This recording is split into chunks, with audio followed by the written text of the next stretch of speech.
朋友们，大家好啊！今天是2025年的3月9号，星期天。那么这两天呢，有网友问我啊，他说我已经这个美股亏了35%到40%啊，现在应该怎么办？那么我呢，今天就再录个视频啊，聊一下这个美股吧，包括像黄金啊、比特币啊这些目前比较热门的。在2024年大家去投资的这些东西，那么真话呢，其实都是很残忍的啊，所以这也是我为什么这两天我没有录视频的原因啊，因为确实美股市场跌得比较惨，像这个比特币这两天也下跌了，但是呢既然录了呢，我还是会说真话，就说我自己想说的想法我不会为了就是一些流量去说一些好话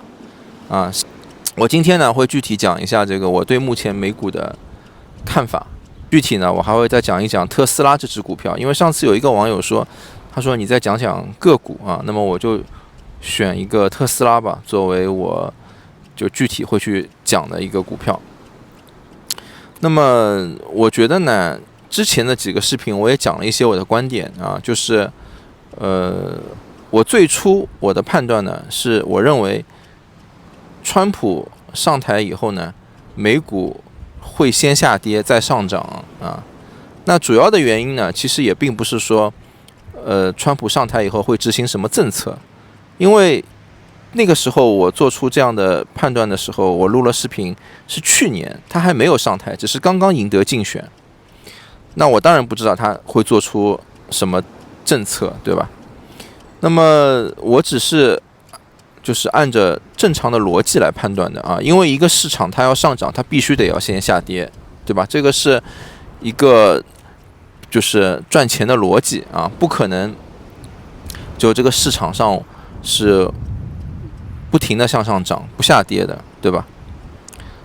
那么根据现在的这段时间的情况来看呢我觉得呢有几点吧。首先呢，我认为最重要的呢还是俄乌战争俄乌战争这件事情呢已经好几年了，那么这当中呢有之前的白宫谈判的，或者说目前现在发展到即将又要去谈判包括欧洲包括这个乌克兰包括美国，对吧？所以就是这个当中呢，我觉得是最大的一个原因就是一旦这个事情如果稳定下来呢，那么我觉得有50%是会有变化的。那么第二个呢，就是川普的这个贸易战，对吧？就是关税不是贸易战，是关税。那么川普他向中国或者说其他的一些国家征收关税增加关税。那么这个会造成一个很大的问题是什么呢？就是通货会膨胀，物价会上涨，对吧？这个道理也很简单就比如说苹果手机或者特斯拉或者什么公司他们原来比如说在中国他开了一个厂，那么那边的配件也好或者成品也好，它再运往到比如说美国去卖，那么关税一旦上涨了以后呢，那么这个产品必然就要涨价，那么涨价了呢，那对就是买这个产品的人来讲就是付出更多的钱。那么如果经济非常的好，那么大家有这个钱也无所谓，是吧？就会买。那如果说经济没有那么好，或者说大家一下觉得这个东西怎么现在那么贵了就像比如说我看看这个苹果手机越来越贵了我也会觉得我是不是还有必要去每年买一个新款，还要买一个 Pro， 对吧？或者就是消费要不要降级这个就会导致呢做企业的人吧，或者说那些公司他们会自己会有一个判断的，对吧？他会觉得我这个看来明年会没有那么好卖一方面是买的人变少了，另外一方面呢，它这公司成本还变高了。为什么？因为市场上通货膨胀了，对吧？那么人过来要的工资或者开销各方面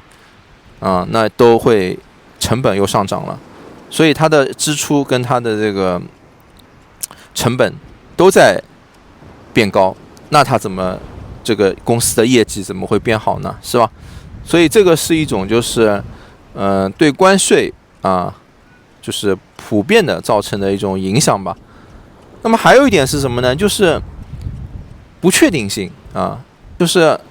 那么川普他对别人他这个关税上涨，那现在别的国家对他也进行了一个同样的这样的一种说报复也可以，说反制也可以也对他的这个东西进行了一个关税上涨。那么这样的情况呢，就是说会造成我们无法知道别的国家会怎么做，对吧？因为有的国家现在一下子站出来了，说我现在要对你也要进行反制，也要对你进行怎么样？那可能有更多的国家会站出来，只是我们现在还不知道，对吧？所以在这种情况下面，那如果说别的国家也都站出来了，也都说要跟你这个加税，那互相加税造成的后果是好后果还是坏后果肯定是不好的后果，对吗？就是说大家对市场的这个判断就会变差，就是报复他的国家也觉得那些人也觉得买东西现在买了贵了我也不买了，那这个市场这个经济岂不是就越来越冷了嘛，对吗？那么这个呢是一个不确定的，这种不确定的因素，还有加上已经确定的关税因素都会造成呢市场对它这个一个判断就觉得前景不好。这个也是为什么就是几乎所有的股票你不管是业绩好的业绩不好的几乎都在下跌，并且跌得很凶，对吧？因为在这种不确定的情况下面，没有人敢来接这个盘。下跌的趋势按照正常的情况，下跌的趋势都是不会去买的，对吧？就买黄金也是看它黄金涨了我要去买它；买房子也是看这个房价涨了，我要去买它。我不会说这个房价拼命在跌，我会去买它，它越买越跌，对吧？人的想法是这样子的。当然了，我们能够理解就是为什么就是川普他这个关税要去这么做，对吧？因为他的想法是什么？是最好这些制造业比如说这些苹果公司或者特斯拉公司或者别的什么公司，最好呢他都从中国搬走，然后搬到美国去，对吧？那么在美国开始给美国更多的比如说工人有更多的就业机会或者说别的什么促进经济之类的但是呢现在就有一个问题，对吧？就现在川普他这个政府他比如说他就只有4年，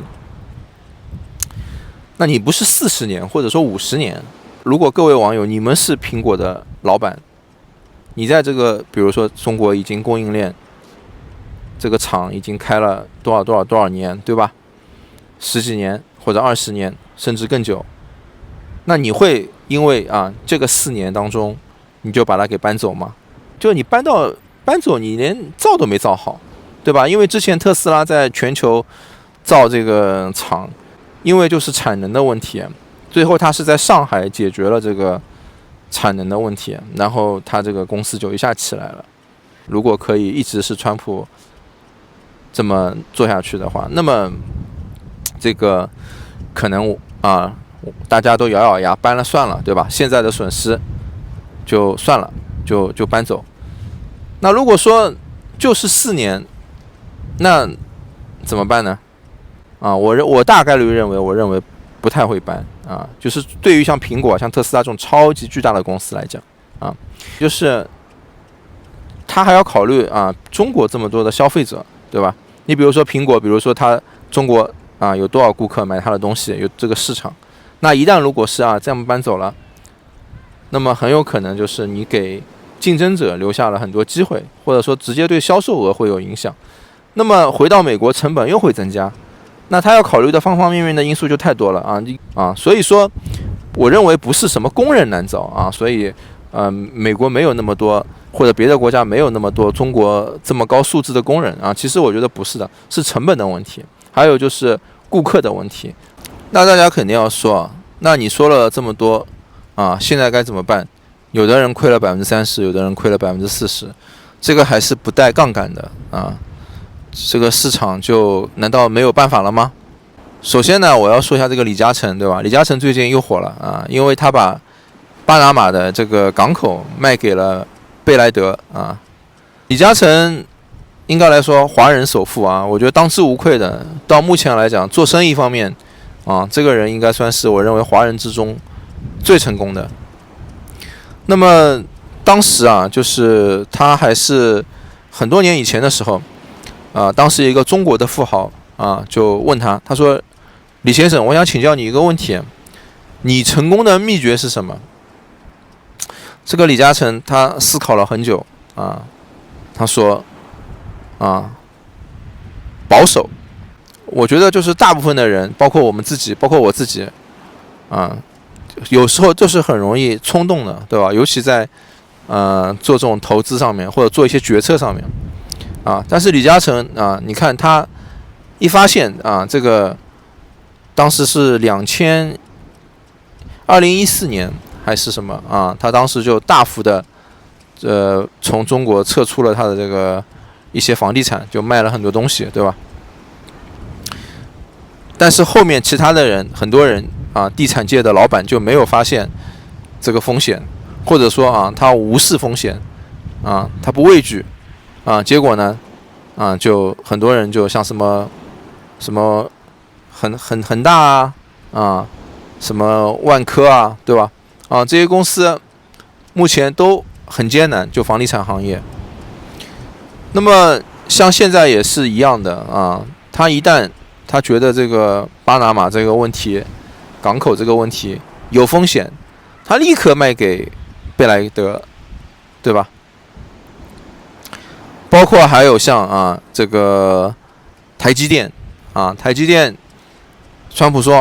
来美国投资，那台积电马上就说我要投资多少钱。还有就像巴菲特，对吧？巴菲特现在已经说了这个关税就是一个战争接下来我再讲讲特斯拉吧。特斯拉这个股票呢，其实最近是跌的比较惨的。我之前也买过我在它有一次它跌到90块钱，好像是前1-2年的时候我买过然后涨到140、150吧，还是多少，我就给它卖掉了。后来它又涨到400，对吧？所以说这个东西就是我觉得这个我也没有很成功，对吧？但是呢就是我是小赚了一些我觉得特斯拉呢现在面临的几个情况，这是我自己分析的首先呢，当然这个关税的部分我就不说了，对吧？特斯拉的工厂也在上海，那么有很多车子什么都是从上海这边出来的那么这个车子因为这个关税的问题肯定要涨价，对吧？这个降低了它的竞争力第二点呢，就是我觉得特斯拉之前我们觉得前几年嘛，就我们觉得马斯克就这个特斯拉老板是一个很酷的人，对吧？科技狂人或者我们把他说是什么硅谷钢铁侠各种各样的，反正很牛逼的给我们的感觉是什么？这个人有钱、潇洒、狂妄，对吧？与众不同。但是呢，这个马斯克他现在感觉就是他一半个脚呢，他踏入了政坛，对吧？他和这个川普结盟那么反正就是在美国政坛嘛，他现在也是很有影响力搞政治风险是很大的，这个大家都知道，对吧？这个就不用我说了。就像川普这一次也是他的竞选就像战场一样他也是很惨然后才险胜，对吧？本来还有什么人去暗杀他那么你作为一个特斯拉的一个企业啊，一个老板，你去搞这个政治，对吧？啊，这个风险就很高了，这个就给这个企业增加了很多很多不确定的因素啊。讲的难听一点，就是你好好的，突然明天出事了怎么办？这公司怎么办？对吧？这个是一个啊，我觉得是一个很大的问题。并且呢，就是他去从政呢，就是做这个政治这个事情，也会改变很多人对他的看法啊。其实当初特斯拉就是那个时候，很多人只是觉得他这个人很牛逼，对吧？啊，大家去买他的股票，因为什么？因为他确实很会造势啊。当然了，也有可能他现在去从政什么是另外一种造势，对吧？他有可能他能获得更大的利益，但是我们是不知道的，对吧？那么，但是有很多人呢，他就可能不喜欢啊，他去从政的这种形象。就像现在在美国就有一些人啊，他去特斯拉的这个店门口啊，就是去抗议啊什么的，对吧？说什么不购买这个他的车子了啊，主要原因是因为啊，可能对马斯克目前的一些做法不太满意啊。那么还有啊，就是这个特斯拉本身的问题了。特斯拉这个电动汽车在几年以前呢，刚出来的时候啊，还是很牛逼的啊，这个不得不说。但是现在呢，随着竞争啊也愈加的激烈啊，像这个我们知道啊，有很多像什么比亚迪啊，或者说传统的像这种车企，奔驰、宝马，那个什么凯迪拉克，对吧？还有这个保时捷啊。什么路虎啊，反正好多啊，现在都有了这种电动汽车。那么对很多人来讲，以前